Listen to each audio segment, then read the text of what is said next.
ஓம் சாந்தி. March 3, 2024. அவ்யக்த pop தாதா, Madhuban. Murali original தேதி November 21, 1998. சேவையை அதிகரிப்பதுடன் கூடவே ஷரீரத்தில் இருக்கும் பொழுதே ஷரீரமற்றவர் ஆகின்ற உங்களின் அனுபவத்தையும் அதிகரியுங்கள். இன்று பாப்தாதா எங்கும் உள்ள தனது குழந்தைகளை பார்ப்பதில் மகிழ்ச்சி அடைகின்றார். ஏனென்றால் அவரின் ஒவ்வொரு குழந்தையும் கடைசி முயற்சியாளராக இருந்தாலும் ஒவ்வொருவருமே உலகில் அதிபாகியசாலி ஆத்மா என்பதை அவர் அறிவார்.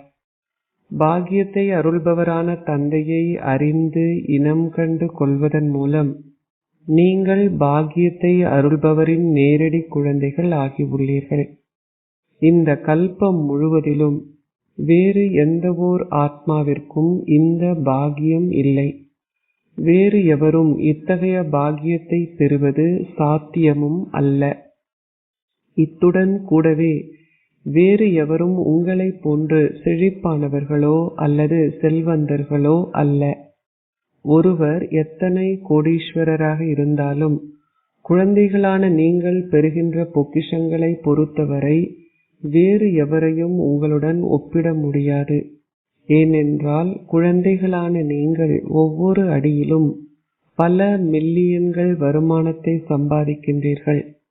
நீங்கள் ஓரடியில் 2 அடிகளில் தந்தையின் நினைவில் இருந்தால் அல்லது தந்தையின் நினைவில் சில அடிகளை எடுத்து வைத்தால் முழு நாளிலும் நீங்கள் எத்தனை பல பில்லியன்களை சேமிப்பீர்கள். ஒரு நாளில் பல பில்லியன்களை சம்பாதிப்பவர்கள் யாராவது இருக்கின்றார்களா?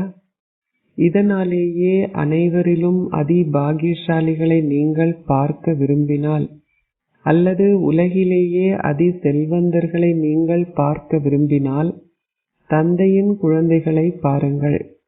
குழந்தைகளான உங்களிடம் பௌதீக செல்வம் என்ற ஒரே ஒரு செல்வம் மட்டும் இல்லை. அந்த மக்களோ பௌதீக செல்வத்தினால் மட்டுமே செல்வந்தர்களாக இருக்கிறார்கள். ஆனால் குழந்தைகளான நீங்களோ பல பொக்கிஷங்களால் நிரம்பி வழிகின்றீர்கள். உங்களின் பொக்கிஷங்களின் பட்டியலை நீங்கள் அறிவீர்களா? பௌதீக செல்வம் என்பது பெரிய விஷயம் அல்ல. ஆனால் உங்களிடம் இந்த ஞான பொக்கிஷம், சக்திகளின் பொக்கிஷம், சகல நற்குணங்களின் பொக்கிஷம், சந்தோஷ பொக்கிஷம், எல்லோருக்கும் அமைதி மற்றும் சந்தோஷத்தின் பாதையை காட்டுவதன் மூலம் நீங்கள் பெறுகின்ற ஆசீர்வாதங்களின் பொக்கிஷம் ஆகியவை உள்ளன. இறை குழந்தைகளான உங்களைத் தவிர வேறு எவரும் இந்த அழியாத பொக்கிஷங்களை பெறுவதில்லை. எனவே இத்தகைய பொக்கிஷங்களின் அதிபதிகளாக இருக்கும் குழந்தைகளான உங்களின் மீது பாப் தாதா மிகுந்த ஆன்மீக பெருமை வைத்திருக்கின்றார். குழந்தைகள் சதா நிரம்பி இருப்பதையும் நிரம்பி வழிவதையும் பார்க்கும் பொழுது பாப் தாதா இந்த பாடலை பாடுகின்றார். ஆஹா குழந்தைகளே, ஆஹா! உங்களுக்கு உங்களை பற்றி இத்தகைய ஆன்மீக பெருமை, அதாவது போதை உள்ளதா? நீங்கள் உங்களின் கைகளை தட்டலாம். அனைவரும் கை தட்டினார்கள். நீங்கள் ஏன் உங்களின் 2 கைகளையும் சிரமப்படுத்துகின்றீர்கள்? ஒரு கையால் தட்டுங்கள். ஒரு கையால் எப்படி தட்டுவது என உங்களுக்கு தெரியும் தானே? பிராமணர்கள் செய்யும் அனைத்துமே தனித்துவமானது. பிராமணர்கள் மிகவும் அமைதி விரும்பிகள்.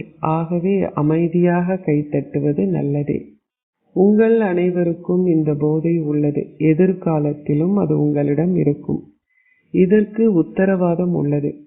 காலத்தின் வேகமான மாற்றத்தை பார்க்கும் பொழுது குழந்தைகள் செய்யும் முயற்சிகளின் வேகத்தையும் பாப் தாதா தொடர்ந்து பார்க்கின்றார்.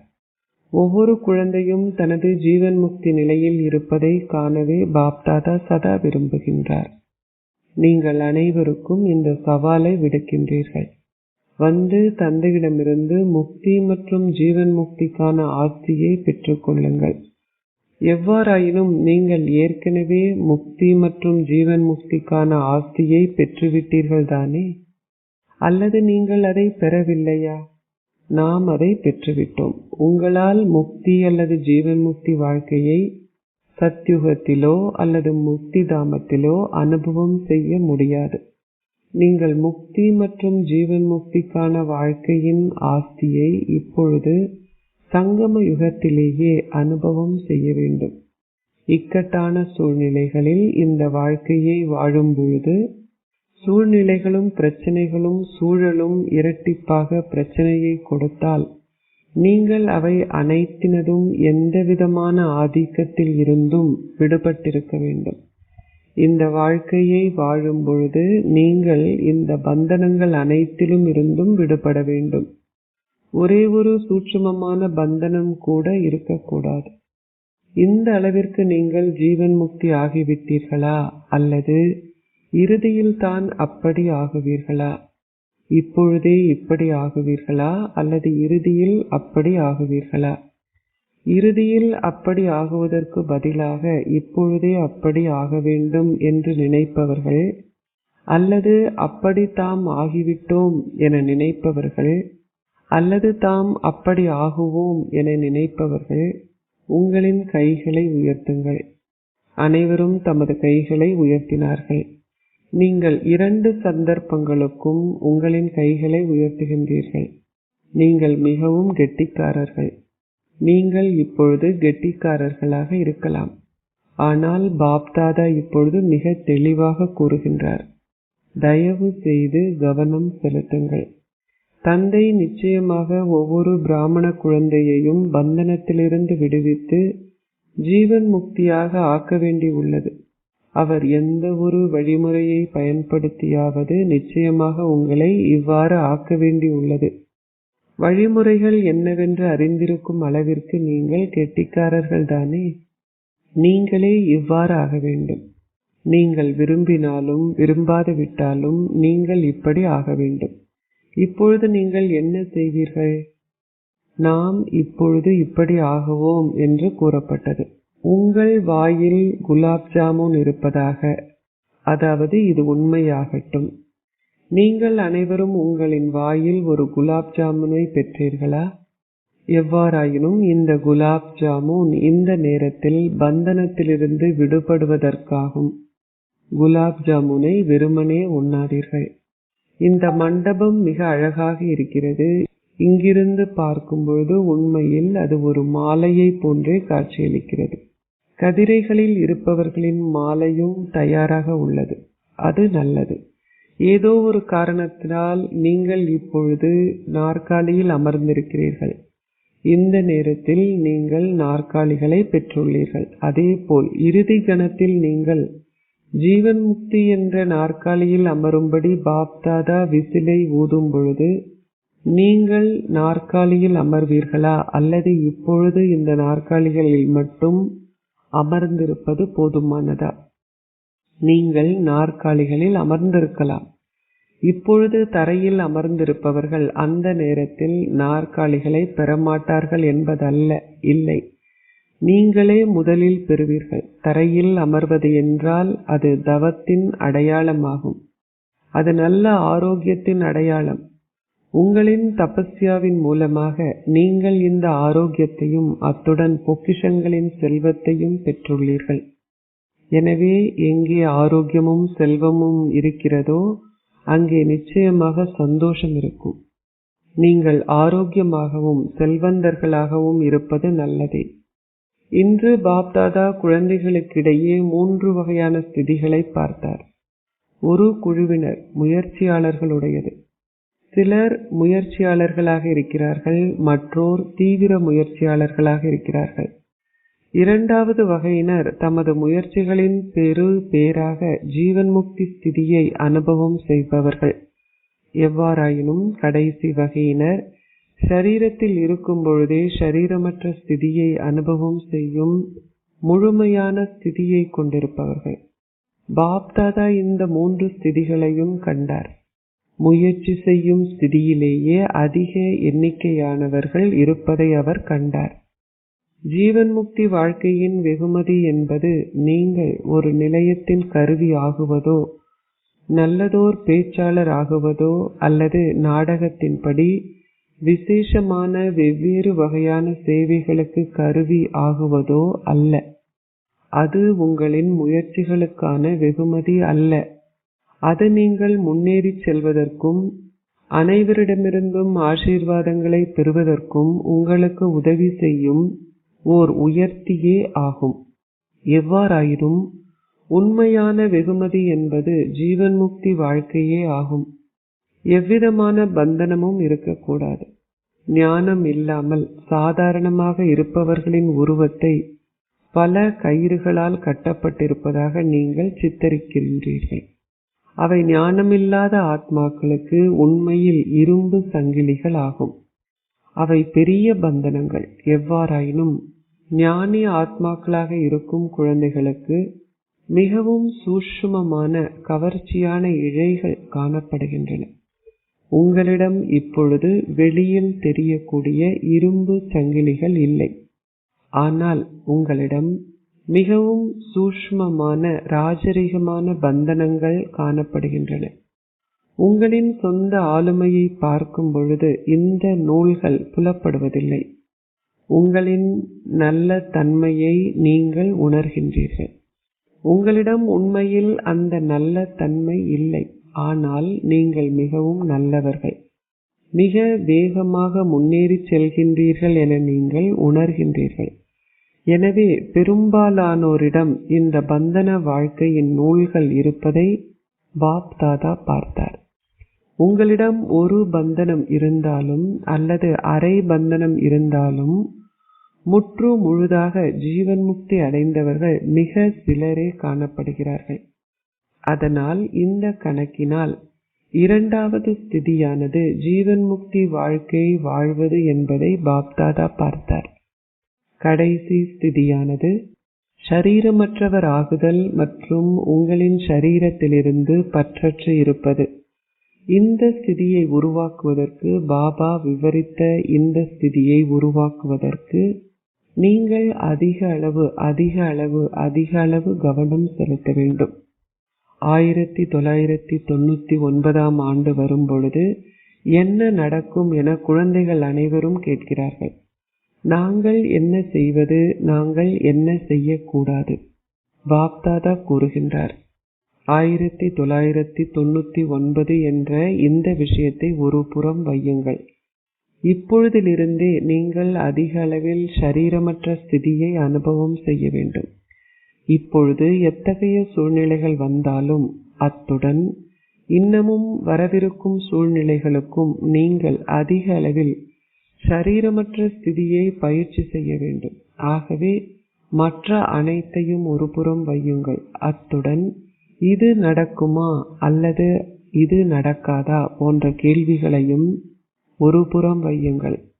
ஷரீரமற்ற ஸ்திதியை பயிற்சி செய்யும் குழந்தைகளை எவ்விதமான சூழ்நிலைகளோ அல்லது குழப்பங்களோ பாதிக்காது.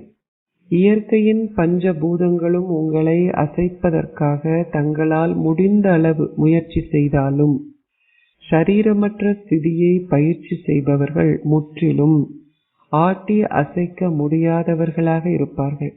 அத்துடன் திறமை சித்தி எய்துவார்கள். சகல சூழ்நிலைகளும் கடந்து போகும்.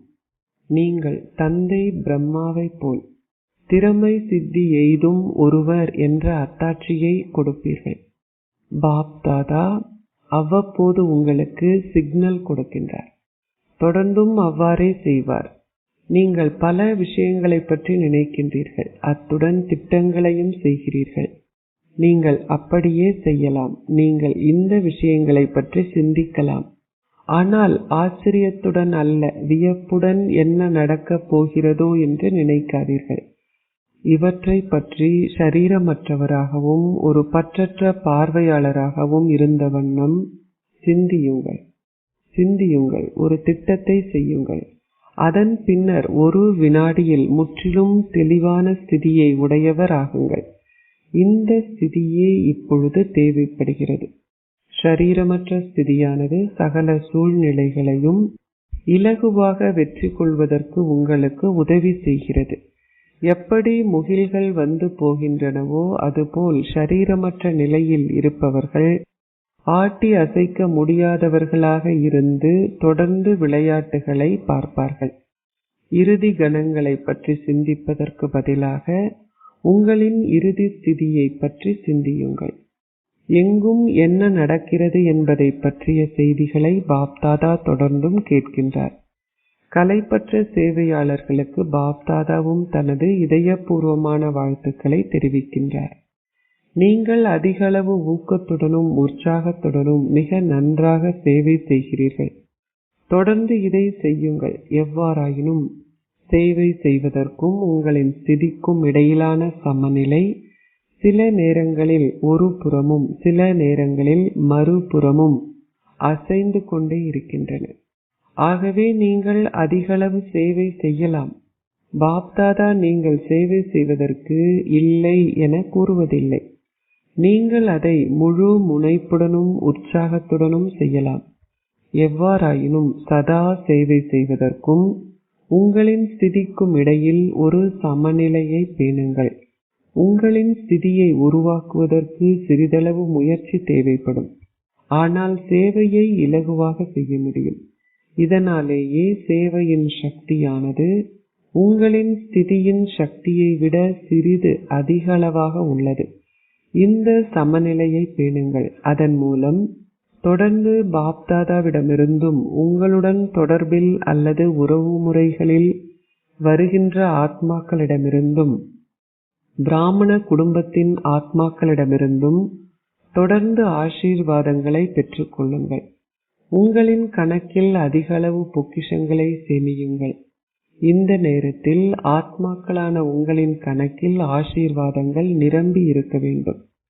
அதன் மூலம் துவாபர யுகத்திலிருந்து அனைவரும் தொடர்ந்து உங்களின் விக்கிரகங்களில் இருந்து ஆசீர்வாதங்களை பெறுவார்கள்.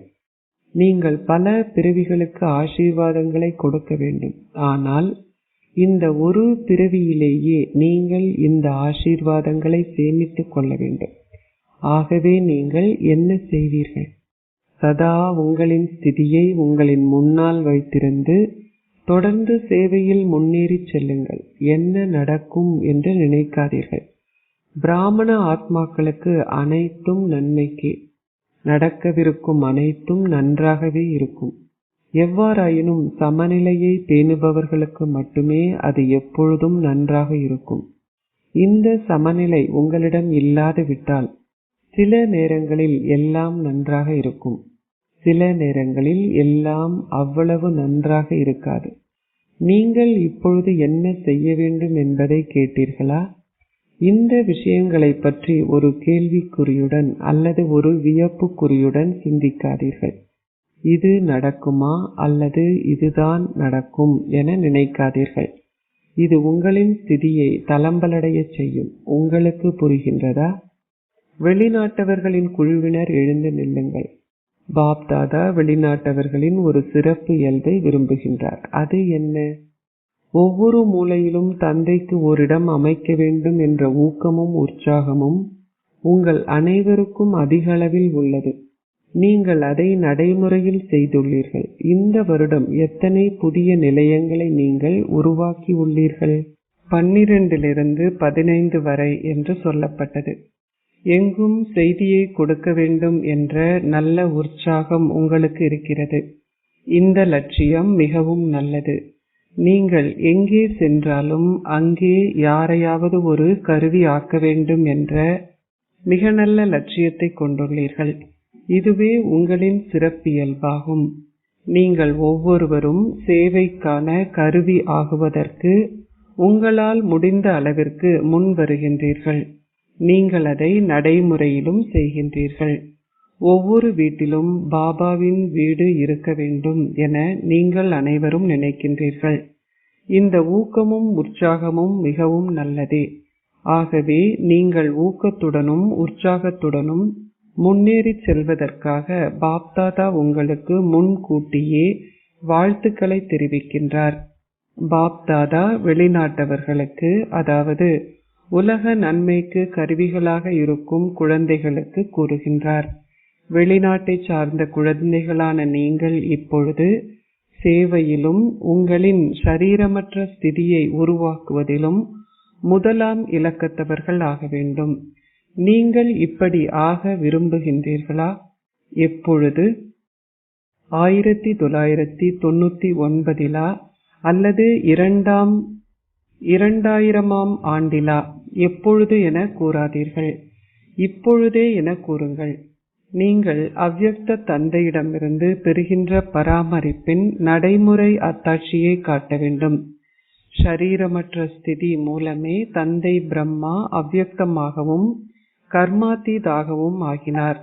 நீங்கள் விசேஷமாக அவ்யக்த பிரம்மாவிடமிருந்து பராமரிப்பை பெற தகுதி வாய்ந்தவர்கள்.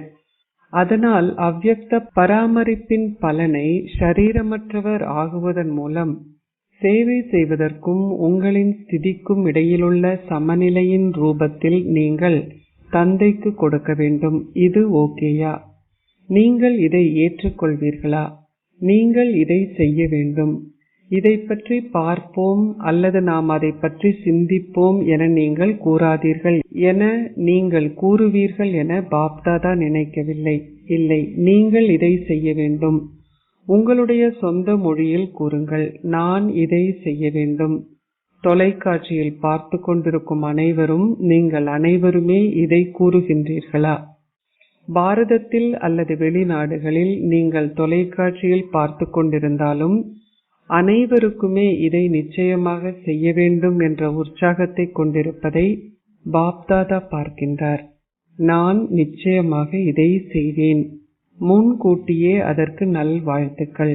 அச்சா, வெளிநாட்டிலிருந்து முதல் முறையாக வந்திருப்பவர்களும் ரிட்ரீட்டிற்கு வந்திருக்கும் விருந்தாளிகளும் எழுந்து நில்லுங்கள்.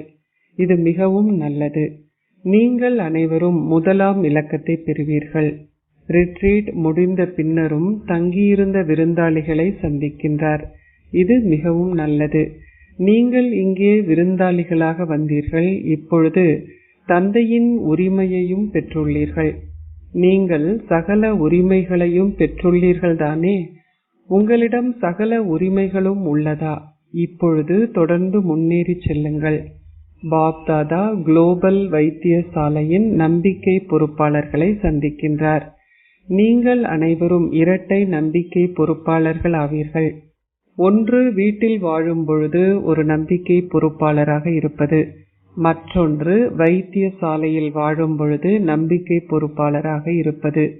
நீங்கள் வைத்தியசாலைக்கும் ட்ரஸ்டிகள், உங்களின் வாழ்க்கைக்கும் ட்ரஸ்டிகள். இது நல்லது.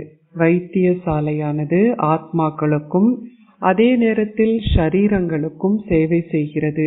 எனவே இரட்டை சேவை இடம்பெறுகிறது. ஆகவே இதற்கான கருவிகள் இரட்டை ஆசீர்வாதங்களை பெறுகிறார்கள். நீங்கள் மிக நல்ல திட்டங்களை செய்துள்ளீர்கள்.